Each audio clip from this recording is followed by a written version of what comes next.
400 episodes. Hello, my lovelies. This is Annette of AnnetteLeonard.com coming at ya in 2024 on this, my 400th episode. That's right. So I have been absent for the last couple of weeks, and I want to just kick this episode off with why. And part of the reason why, and you may have noticed in the last couple of episodes, is that I've been having some tech issues.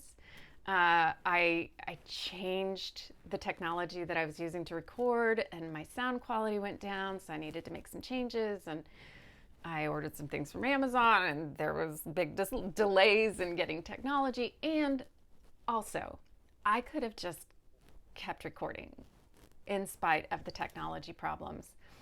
And I knew that my next episode was going to be my 400th. And so I got in my own way and in my own head about that fact, in part because I wanted the visuals and the audio to be pristine for you, but also in part because I wanted to have some really spectacular message for you. And I tell you all this just as a glimpse behind the curtain here at Chronic Wellness Podcast, but also because I think it's fascinating the ways in which we self-sabotage, we get in our own way, we actually block the things, the progress, the outcomes we most want. And for those of us, my weary dearies, my pain buddies, my sick pals out there who are living smaller lives because of our chronic conditions, I'm going to argue that we can't really afford to do that.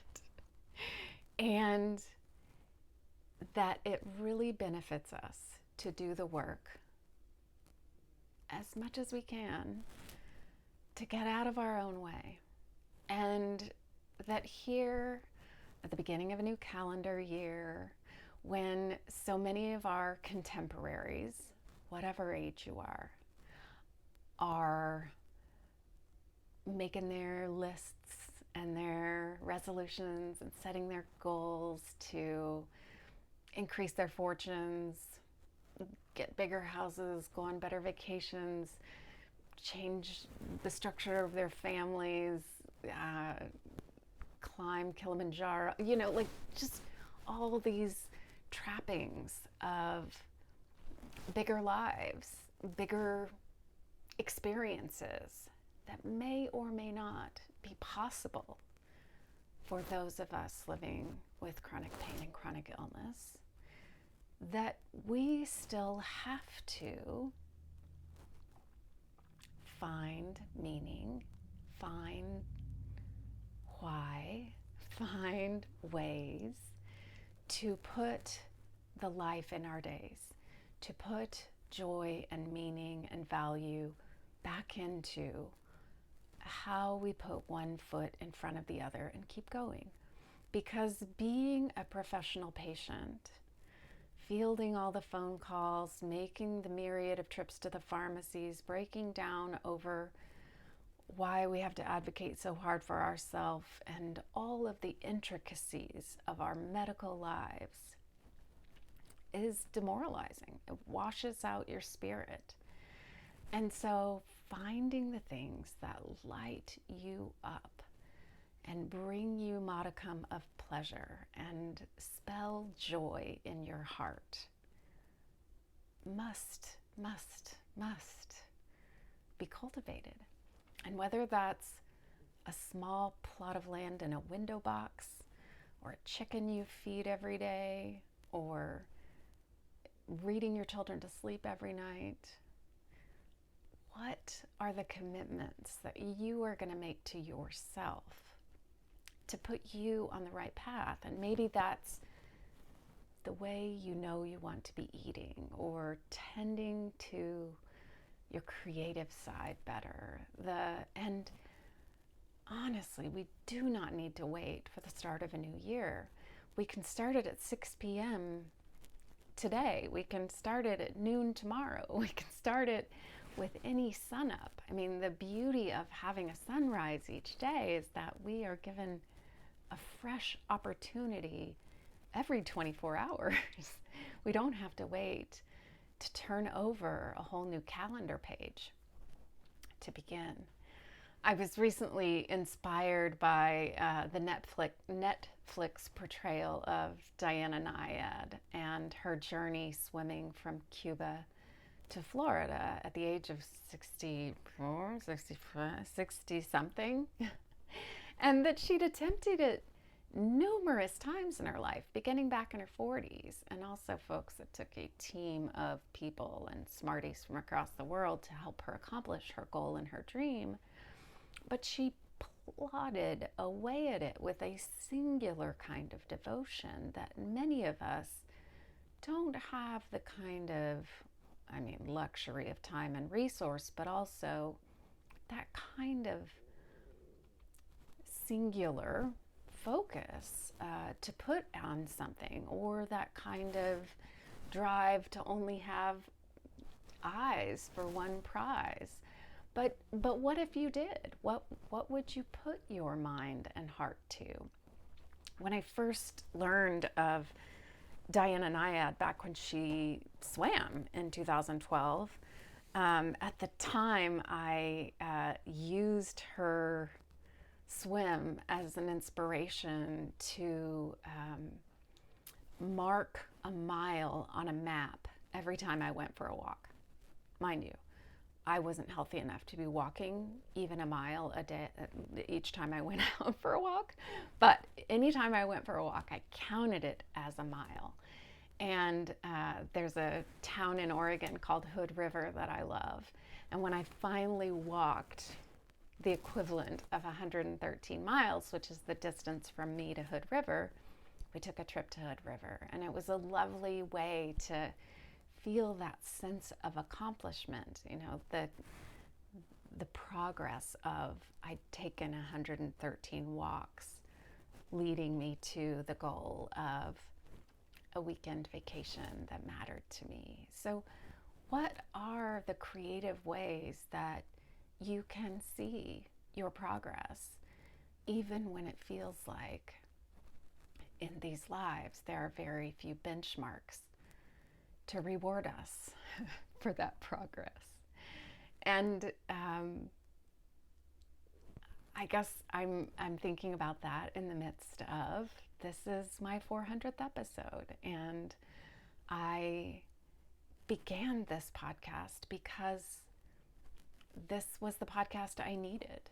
I needed someone to help me think about how to navigate a yawning future with chronic pain and chronic illness, and to think about how to disobey doctor's orders and what to do in my mind and spirit with a difficult diagnoses or multiple difficult diagnoses. And here we are several years later, and doing this work matters to me, and is one of the things that helps me get out of bed in the morning and put one foot in front of the other and continue to keep going, because the connection I have with you adds real value to my life, even though I still don't understand like SEO or how to make videos that go viral or get attention. I trust that the few of you who show up here are finding value, or you wouldn't come back. So that's all to say, what are the things that bring you value? And how can you start spending more time a day doing those things? Because you matter, and doing things that matter to you is the very most important thing. I have some exciting things planned for 2024. I will be continuing my chronic wellness conversations over on Instagram, beginning with this Thursday. I believe that's the 4th at 11 a.m. PST, where I'll be interviewing author Amanda Che. She has written this fantastic book, The Girlfriend's Guide to Lupus, and we'll be having a really engaged conversation about her experience, about her tips, about what went on. If you have chronic illness, if you have autoimmune disease, for sure if you have lupus, you're going to want to tune in. But also if you know anyone else in these categories. Additionally, I'll be giving away a copy of this book. All you have to do is DM me on Instagram, the word lupus, or send us a question. And you can do that anytime between now and the 11th of January. That's when I'll be giving away a copy of this book. So tune in.